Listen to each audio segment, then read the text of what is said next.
Ang pinakamatinding kasalanan ng Administrasyong Marcos Jr., mawalang galang na sa presidente natin, siya ay pumayag sa illegal na pag-aresto, pagdiditini at pagsuko kay Presidente Duterte sa ICC sa gitna ng lantarang paglabag sa saligang batas.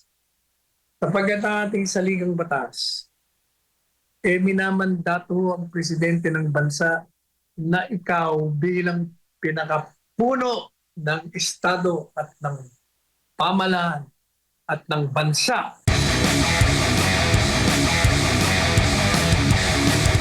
Kaya nga sinasabi ko na yung mga abogado dyan sa Hague, Yes. yun lamang ang kanilang ipupukpok dyan sa ICC. Mananalo na sila eh. Kasi napakasimple lang talaga ng kaso. Sasabihin lang sa ICC, Your Honors, wala talaga kayong jurisdiction. Mismo yung batas ninyo ang nagsasabi wala kayong jurisdiction. Na ganun lang kasimple yun eh. Kaya mananalo sila doon kung yun ang ibibigay nilang mga katwiran sa International Criminal Court. Ang nagiging problema lang actually sa International Criminal Court, kaya masyado na silang naging kontrobersyal dahil ang inuusig nila puro mga nasa lahing itim, black race, at sa brown race. Ayan, si Pangulong Duterte nasa brown race siya. Wala silang inuusig na puti. Kaya nga hindi niya nagmiyembro ang Amerika, ang China, ang Russia. Pinapakialaman nila. Kasi they want to justify their existence. Kaya sirang-sira na, pati ngayon, tingnan mo, yung kanilang special prosecutor na si Karim Khan, ayan, bumaba. Temporarily daw, pero I doubt kung maging temporary kasi meron siyang kasong sexual misconduct. Kaya nasira na naman ang kredibilidad ng ICC. Ang problema nito, baka lalong madelay yung paglilitis kay Presidente Duterte kasi nawala yung special prosecutor. Ang pagpapalit nito, sabi, it will take time. Baka madelay na naman to, lalong magtatagal. Pero tama yung ipukpok nila. Huwag mo kayong maniniwala doon sa nag-aabu-abugaduhan na di umano yung abogada raw siya ng accredited siya. Yung pala, hindi pa naman siya tinatanggap na abogada pero pakilala niya, abogada raw siya ng ano, ng ICC. Na di umano, dinidelay daw ng mga abogado ni Pangulong Duterte yung paglilitis. Ano ba? Paano madidelay? Ang paglilitis na formal, sa Setyembre pa. Between now and September, pwede kang maghain ng mga pleadings, argumento sa hukuman at sasabihin mo sa kanila, Your Honors, wala kayong jurisdiction, mali itong ginagawa ninyo, i-dismiss nyo na ito. Sabagat ito'y labag sa batas ninyo, labag sa Rome Statute mismo ninyo. Hindi nyo ginawa ang dapat nyong gawin sa ilalim ng sarili nyong batas. Kaya hindi yung pagdidelay yun. Alam niyo itong abogadong ito, nasa kaliwa ito eh. Talagang wala na itong ginawa kundi manira ng manira. Yun lang ang trabaho niya, siraan ang mga Duterte. Ipagtanggol yung diba? Yun ang trabaho niya. Ang sinasabi ko po doon sa sinasabi ni Congressman Toby Choco, nang sinisisi niya, yun daw mga naglunsad ng impeachment laban kay BP Inday Sara. At ang pinapatamaan niya, of course, hindi lamang yung mga kongresista, kundi yung speaker.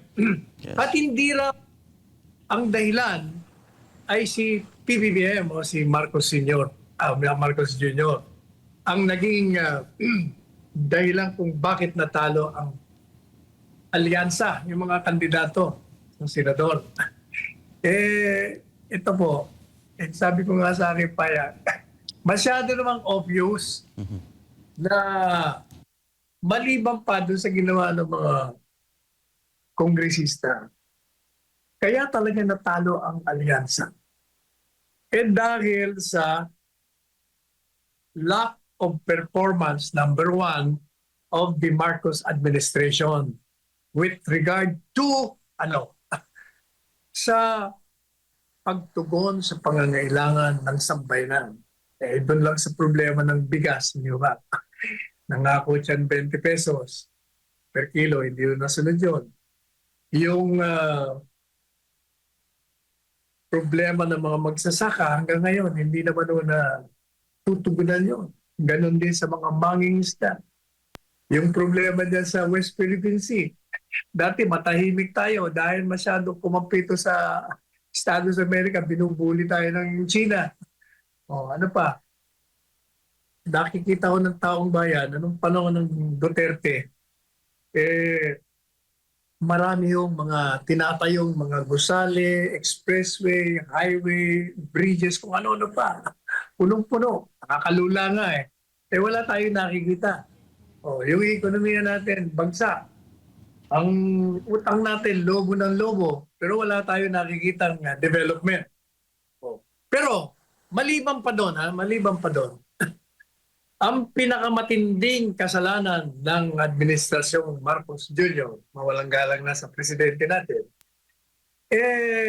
siya ay pumayag sa illegal na pag-aresto, pagdiditini at pagsuko kay Presidente Duterte sa ICC sa gitna ng lantarang paglabag sa saligang batas.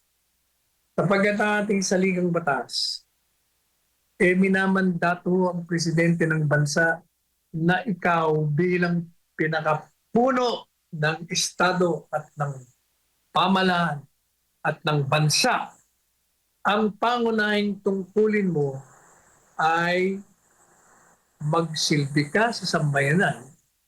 At yung pagsisilbi niya nga tinukoy na natin kanina na hindi niya nagampanan. At pangalawa, bigyan mo ng proteksyon. Yun ang hindi niya nagawa, yung proteksyon.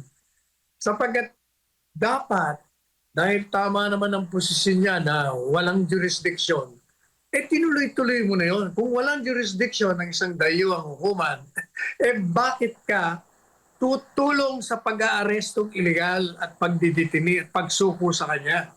Yan ay pagtataksil doon sa sinumpa mong magbibigay ka ng proteksyon sa iyong mga sinasakupan, sa iyong mamamayang Pilipino. Yan ang dahilan. Ngayon, anong ginagawa ni Chanco? Magkaibigan tayo, Toby, Ayan ang sinasabi ko. Kahit na kaibigan natin, kakampi, tanongin niyo si Toby, magkaibigan kami na. Pero, pinuri ko siya. Pinuri ko siya noon na hindi siya pumirma sa impeachment. Okay yun. Okay yun. Pero yung ngayong mga paliwanag niya, na sinisisi niya, parang yun ang dahilan kung bakit natalo ang alyansa.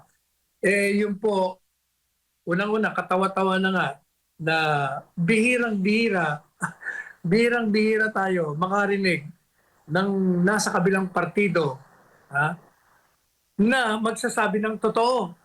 Nagsasabi ho siya ng totoo kasi bahagi ho yun ng pagkatalo. Yung impeachment bahagi yun. Pero ang nakikita natin, inililihis niya ang tunay na dahilan ng pagkatalo ng mga kandidato sa alyansa.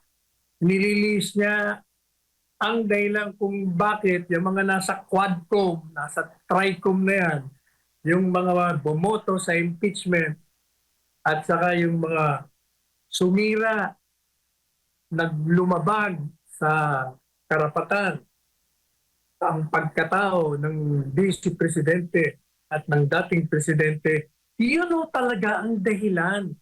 Ang ginagawa ni Toby, Congressman Toby, mawalang galang na sa iyo, kaibigan, pinagtatakpan mo ang pagtataksil ng Presidente Marcos Jr. sa kanyang sinumpaang tungkulin na proteksyonan ang kasarinlan ng ating bansa. Sapagkat ang ginawa niya, na pumayag siya. Kung hindi man, kasi hindi po ba, ang talagang hinala, hindi, si Marcos Jr. ang nasa likod dyan. Kasi sabi ng DILG Secretary Remulla, sila daw ang nagplano niyan. Tinatanggi naman nila ngayon. Pero kahit na nga na hindi siya nagplano, pero pumayag ka eh. Hindi naman mangyayari kung ang presidente ng bansa hindi papayag. Isang utos mo lang yan. Hindi po pwedeng gawin niya yan. Hindi. Since alam niya na aresto eh, hindi naman po pwedeng sabihin niya, hindi ko alam. Dahil hindi naman gagalaw yung mga yan kung hindi mo alam. Hindi lang yan. Hindi rin actually, hindi gagalaw talaga yan kung hindi ka umuo. O madalit sabi, dahil pumayag ka, doon nagalit ang taong bayan. Yun talagang dahilan. Ang ginawa niyong programa ng paghiganti at ang maling pag-uusig at paninira, pagsira sa reputasyon at pagwasak sa ligasiya at mandato na ibinigay ng dating Presidente Duterte dito sa ating bansa. Yun ang naging dahilan kung bakit nag-alsa. Mabuti nga yung pag-aalsa nila sa pamamagitan lamang ng balota.